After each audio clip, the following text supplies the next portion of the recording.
শিক্ষার্থীবৃন্দ, আজকের অনলাইন ক্লাসে তোমাদের অভিনন্দন। আমরা ইতোমধ্যে কয়েকটি বিষয়ে নিয়ে আলোচনা করেছি, তার মধ্যে ছিল একটি উচ্চারণ।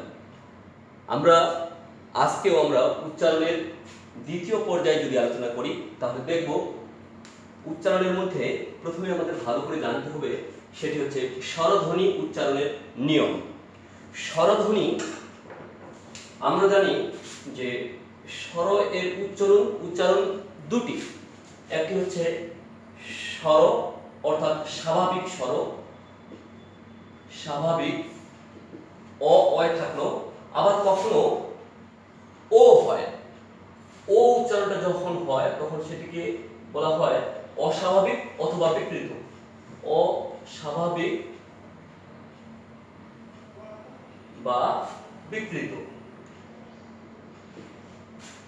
তো কখন স্বর হবে এবং কখন স্বর ও হবে এটা নিয়ে আমরা আলোচনা করব আজকে। তো মনে রাখতে হবে স্বরধ্বনি উচ্চারণের প্রথমে আমরা দেখব যে অনেক নিয়ম রয়েছে স্বরধ্বনির। তার মধ্যে আমরা দেখব স্বরধ্বনি যদি শব্দের প্রথমে থাকে অর্থাৎ শব্দের আদিতে থাকে তাহলে স্বরধ্বনির উচ্চারণটা কখন স্বর থাকবে কখন ও হবে। আমরা এখানে দেখলাম একটা নিয়ম আমরা এখানে লিখেছি, সেই নিয়মে লেখা আছে শব্দের প্রথমে স্বর থাকলে এবং পরবর্তী ব্যঞ্জনের সাথে রস্বই অথবা দীর্ঘইকার থাকলে, তারপর লেখা আছে রস্যকার বা দীর্ঘকার থাকলে অথবা ক্ষীয় অর্থাৎ সংযুক্ত খ এবং জ ফলা থাকলে স্বরের উচ্চারণ ওকারের মতো হয়। তো এখানে কয়েকটা নিয়ম একসাথে লেখা হয়েছে, আসলে কয়েকটা নিয়ম হলেও একই রকম যেহেতু সেই জন্য একসাথে আমি লিখেছি। আমরা দেখব যেমন লেখা আছে, এখানে লেখা আছে একটি শব্দ, তারপরে লেখা আছে একটা শব্দ লেখা আছে, আমরা একটা শব্দ লিখলাম, আমরা আরেকটি শব্দ লিখলাম,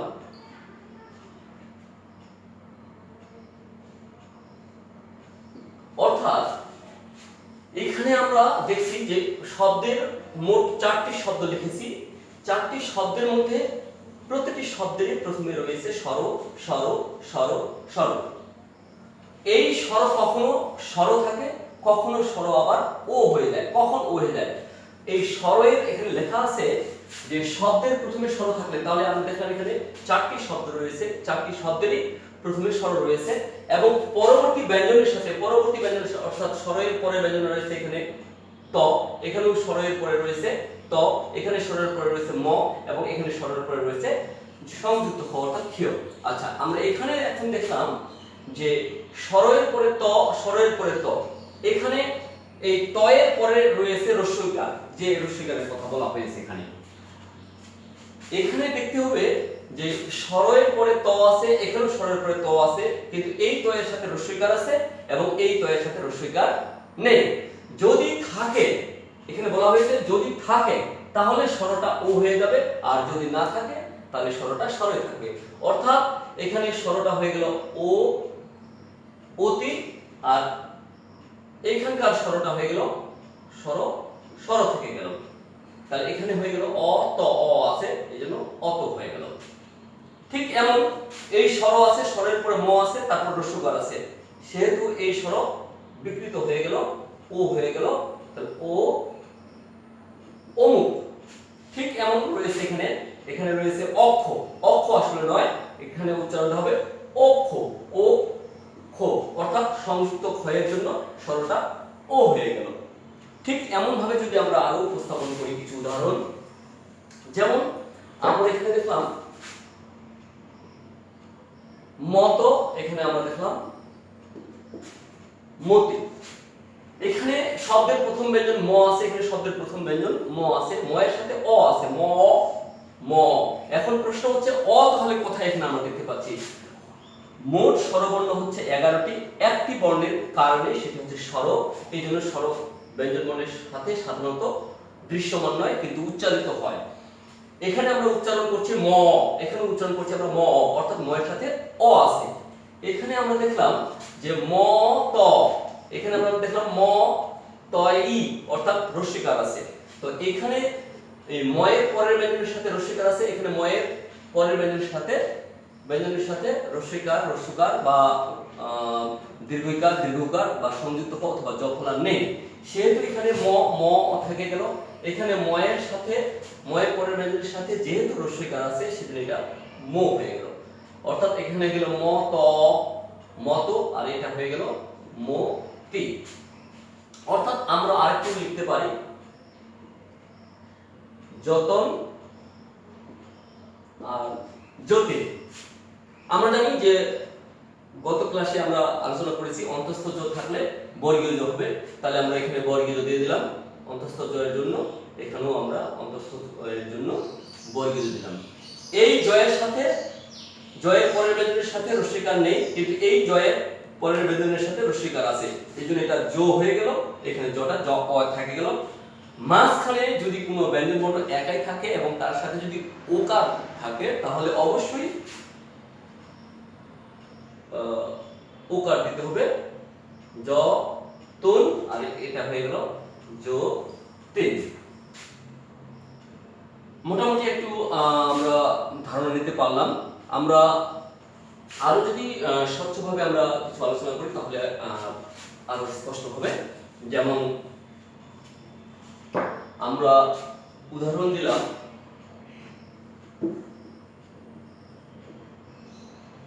অভিধান শব্দের প্রথম অক্ষরটি হচ্ছে স্বর। সেই স্বর মানে স্বর হবে না ও হবে? আমরা দেখলাম যে স্বরের পরের ব্যঞ্জনের সাথে রস্যইকার আছে, সেজন্য এটি কি হয়ে গেল? ও হয়ে গেল। তাহলে ও ভি, তারপর ধয়ার সাথে আকার আছে, তারপর দন্ত যেহেতু একাই রয়েছে হসন্ত দিব।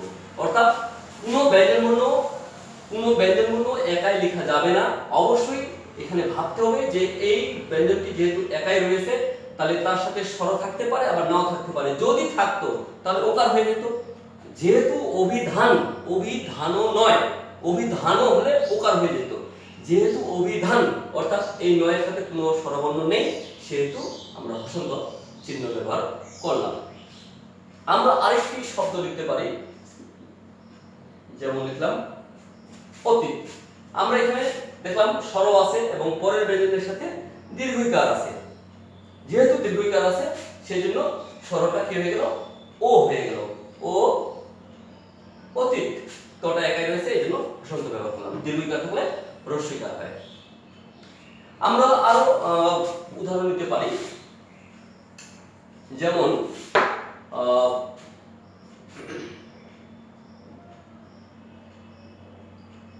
অনুপ। স্বর আছে এবং পরবর্তী ব্যঞ্জনের সাথে দীর্ঘইকার আছে, সেজন্য স্বরটা কি হয়ে গেল? ও হয়ে গেল। তারপরে দন্তন্য দীর্ঘকারের জন্য রস্যকার, আর পর সাথে যেহেতু কেউ নেই সেজন্য হসন্ত চিহ্ন ব্যবহার করলাম।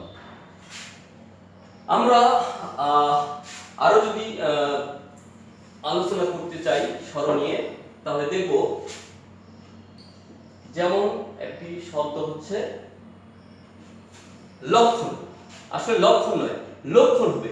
যেহেতু লয়ের সাথে অ আছে, শব্দের প্রথম ব্যঞ্জনের সাথে অ রয়েছে, তারপরে ব্যঞ্জন সংযুক্ত খ রয়েছে, এই জন্য লটা হয়ে যাবে লো এই সংযুক্ত ক্ষয়ের জন্য।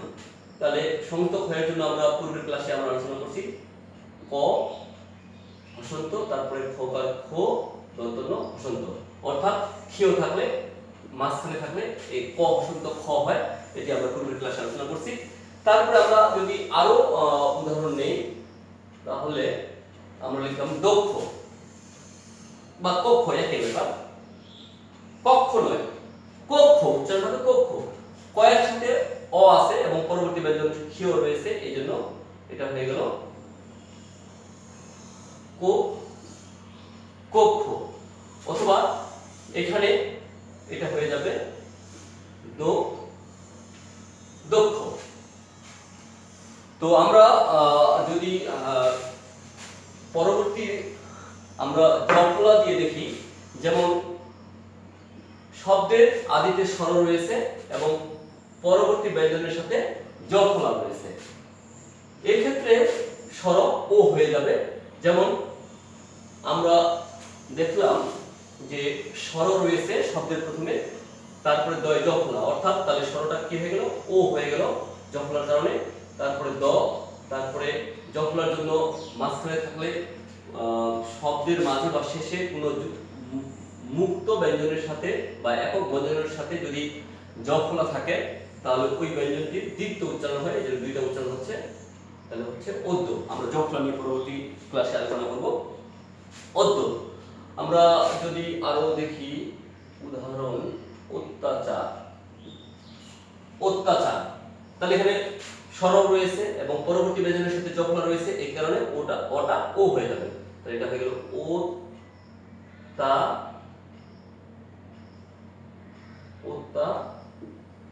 অত্যাচার, অত্যাচার। তো আমরা মোটামুটি আমরা এখানে আমরা যদি সংখ্যাটা আমরা নিতে পারি সূত্রের মোট, এখানে একটি বর্ণ রয়েছে রস্যই, এখানে রয়েছে একটি দীর্ঘই, তাহলে দুটো বর্ণ, এখানে একটি, এখানে একটি, এখানে দুটো, তাহলে দুটো দুটো চারটি, একটা আর এখানে একটা, তাহলে মোট 6টি। অর্থাৎ আমরা এই সূত্রটাকে মোট 6টি সূত্রে আমরা পরিণত করতে পারবো। অর্থাৎ প্রথমে আমরা লিখলাম শব্দের প্রথমে স্বর থাকলে এবং পরবর্তী ব্যঞ্জনের সাথে রস্যিকার থাকলে স্বরের উচ্চারণ ওকার হয়। শব্দের প্রথমে স্বর থাকলে এবং পরবর্তী ব্যঞ্জনের সাথে দীর্ঘিকার থাকলে স্বরের উচ্চারণ ওকার হয়। এবার শব্দের প্রথমে স্বর থাকলে এবং পরবর্তী ব্যঞ্জনের সাথে রস্যকার থাকলে পরবর্তীতে লিখলাম আমরা পরবর্তী সূত্রে দীর্ঘকার থাকলে, পরবর্তী সূত্রে লিখলাম আমরা ক্ষীয় থাকলে, পরবর্তী সূত্র আমরা লিখলাম অন্তস্থ জ থাকলে। অর্থাৎ এখানে মোট 6টি বর্ণ রয়েছে, এই 6টি বর্ণ থাকলে 6টি সূত্র হবে। তাহলে আমরা 1 নম্বর সূত্র লিখেছি, আসলে এটা 1 নম্বর নয়, এটা এখানে মোট হয়ে যাবে 6টি সূত্র। তো আমরা এই 6টি সূত্র শিখলেই আমরা অনেকটি ধারণা দিতে পারি। আমরা আরেকটি সূত্র যদি আমরা শিখি স্বরের, তাহলে আমরা আরো ক্লিয়ার ধারণা হবে। প্রশ্ন হচ্ছে যে স্বর তাহলে যদি ওই হয়ে থাকে তাহলে কখন কখন স্বর থাকবে, এটি তো আলোচনা করা আমাদের অবশ্যই উচিত। আমরা দেখলাম যে ওই 6টি বর্ণ যদি না থাকে তাহলে স্বর থাকবে। যেমন আমরা দেখলাম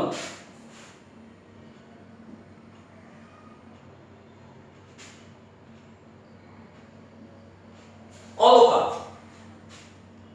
অথবা আমরা দেখলাম অপরাধ, তাহলে এখানেও এই শব্দেরও প্রথমে স্বর রয়েছে, এখানেও শব্দের প্রথমে স্বর রয়েছে। এই স্বর রয়েছে, স্বরটা স্বর হবে না ও হবে, এটা নির্ভর করবে পরবর্তী ব্যঞ্জনের সাথে। ওই যে আমরা যে 6টি আলোচনা করছিলাম, রস্যইকার, দীর্ঘইকার, রস্যকার, দীর্ঘকার, ক্ষীয় এবং জফলা আছে কি নেই, নেই। যেহেতু নেই এই জন্য স্বরটা স্বর থেকে গেল। এবং অল ল আছে, যেহেতু শব্দের মাঝখানে অবশ্যই উকার হবে, তাহলে অল কা। এখানে রয়েছে অপ আছে, যেহেতু সেজন্য রা। অর্থাৎ শব্দের মাঝে বা শেষে যদি কোনো ব্যঞ্জনের সাথে স্বর থাকে তাহলে সেটি অবশ্যই উকার হবে। কিন্তু শব্দের প্রথমে যদি স্বর থাকে তাহলে সেই স্বরটা কখনো স্বর হতে পারে, কখনো আবার ও হতে পারে। তো আমরা এখানে আরেকটি আমরা যদি সূত্র দেখি আমরা, যে যদি স্বর উপসর্গ হিসেবে যদি কোনো শব্দের বিপরীত অর্থ প্রকাশ করে, যেমন শব্দটি ছিল নিঃশেষ, শব্দটি হচ্ছে নিঃশেষ, কিন্তু তার বিপরীত আমরা যদি নিঃশেষ লিখি এবং যদি অ ব্যবহার করি তাহলে অনিঃশেষ, অর্থাৎ নিঃশেষের বিপরীত অনিঃশেষ। এমন যদি শব্দ হয়, আমরা এখানে একটু মনে করতে পারি যে অ আছে, অ এর পরের ব্যঞ্জনের সাথে রস্যইকার আছে, কিন্তু রস্যইকার থাকা সত্ত্বেও যেহেতু অ দিয়ে কোনো শব্দের বিপরীত শব্দ প্রকাশ করেছে, এই জন্য অটা স্বাভাবিক থাকবে। অর্থাৎ অনিঃশেষের উচ্চারণ যদি আমরা লিখতে চাই তাহলে অটা অ থেকে যাবে, অর্থাৎ ও হওয়ার কথা ছিল কিন্তু ও হবে না, কারণ যেহেতু বিপরীত শব্দ অ দিয়ে বুঝিয়েছে, এই জন্য অনিঃশেষ। এখানে কিছু নিয়ম রয়েছে, বিসর্গ এর পরের ব্যঞ্জনটি দ্বিত্ব হয়, এই জন্য দুটা তালব্য হয়েছে এবং মূর্ধন্য ষ থাকলে তালব্য হবে, এটাও আমরা আলোচনা করছি। আমরা আরেকটি উদাহরণ নিতে পারি, যেমন সীম মানে সীমা, কিন্তু বিপরীত যদি হয় সেটা হয়ে যাবে অসীম। অসীম কিন্তু এটা কালে অ রয়েছে এবং পরবর্তী ব্যঞ্জনের সাথে দীর্ঘইকার আছে, হওয়া উচিত ছিল অসীম, কিন্তু হবে না, যেহেতু সীমের বিপরীত অসীম, সেহেতু আমাদের এখানে অটা স্বাভাবিক রাখতে হবে, দন্তস্ব থাকলে তালব্য হবে অ অসীম। অসীম কিন্তু হলো না। অর্থাৎ আমরা তাহলে জানলাম যে শব্দের প্রথম ব্যঞ্জন, শব্দের প্রথমে স্বর থাকবে এবং যদি ওই স্বর যদি স্বরটা যদি উপসর্গ হিসেবে ব্যবহার হয় এবং এই উপসর্গটি যদি কোনো শব্দের বিপরীত অর্থ প্রকাশ করে তাহলে অস্বাভাবিক থাকবে। যেমন নিঃশেষ, সের বিপরীত হচ্ছে অনিঃশেষ, এই কারণে উচ্চারণটি অনিঃশেষ হলো, এই অর্থ স্বাভাবিক থাকলো। আমরা পরীক্ষার প্রশ্নপত্রে যেমন থাকবে যে স্বরধ্বনি উচ্চারণের নিয়মগুলো লেখো, অথবা লিখলো যে আদ্য স্বরধ্বনি উচ্চারণের নিয়মগুলো লেখো। আমরা এই একটি নিয়মকে আমরা 6টি নিয়মে রূপান্তর করতে পারবো, সেটি আমি আলোচনা করলাম, এবং যদি এই নিয়মটাকেও যদি আমরা অন্তর্ভুক্ত করি তাহলে মোট 7টি নিয়ম হয়ে গেল। তো আজকে এই স্বরধ্বনির উচ্চারণ এরকম ছিল। আমরা পরবর্তী ক্লাসে আমরা জ ফলার উচ্চারণ বা ফলা সমূহের উচ্চারণগুলো আলোচনা করব। সবাই সুস্থ থেকো, ভালো থেকো।